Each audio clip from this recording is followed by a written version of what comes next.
Operation D ഹണ്ടിൻ്റെ ഭാഗമായി 2024 സംസ്ഥാനത്താകെ 27,578 കേസുകൾ register ചെയ്തു. 29,889 പ്രതികളെ അറസ്റ്റ് ചെയ്തു. 45 കോടി വിലയുള്ള വിവിധ മയക്കുമരുന്നുകൾ പിടിച്ചെടുത്തു.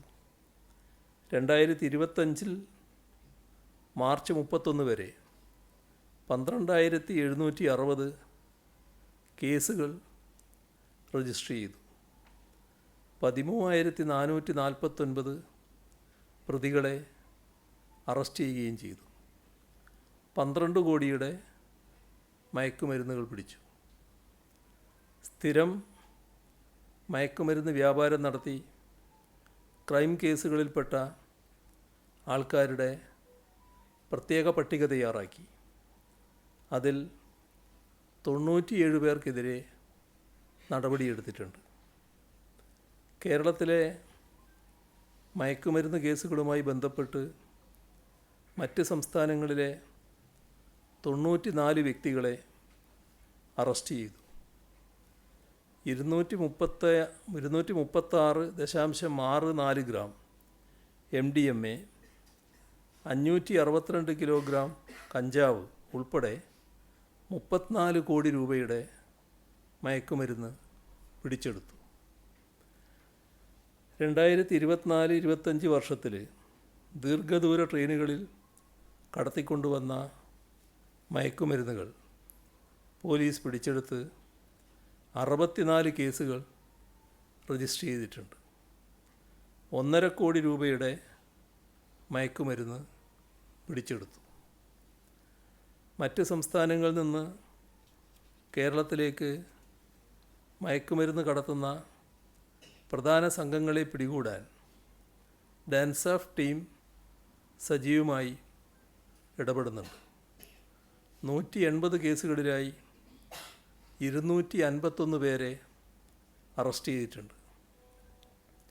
2024 വർഷത്തിൽ 65 കേസുകളിലായി 88 പ്രതികളുടെയും 2025 32 കേസുകളിലായി 39 പ്രതികളുടെയും സ്ഥാവര ജംഗമ വസ്തുക്കൾ കണ്ടെടുക്കുകയും ജപ്തി ചെയ്യുകയും ചെയ്തിട്ടുണ്ട്.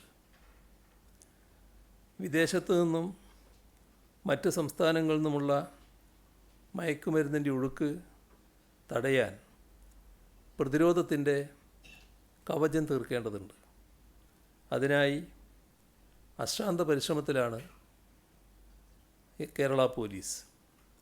വിദേശികൾ ഉൾപ്പെട്ട കേസിൽ അതാത് രാജ്യങ്ങളിലെ എംബസികളുമായി ചേർന്ന് അന്വേഷണവും നിയമ നടപടികളും കാര്യക്ഷമമായി കൊണ്ടുപോകാൻ പ്രത്യേകം ശ്രദ്ധ പുലർത്തുന്നുണ്ട്. അന്തർ സംസ്ഥാന മയക്കുമരുന്ന് റാക്കറ്റുകളെ കണ്ടെത്തുന്നതിലും പോലീസ് മികവ് കാണിക്കുന്നു. ഹൈദരാബാദിലെ വൻകിട മയക്കുമരുന്ന് നിർമ്മാണശാല കേരള പോലീസിൻ്റെ നേതൃത്വത്തിൽ റെയ്ഡ് നടത്തി പ്രതികളെ അറസ്റ്റ് ചെയ്ത സംഭവം ദേശീയ ശ്രദ്ധ നേടുകയുണ്ടായി. എക്സൈസ് സേനയും ശക്തമായ പ്രതിരോധം ഉയർത്തുകയാണ്.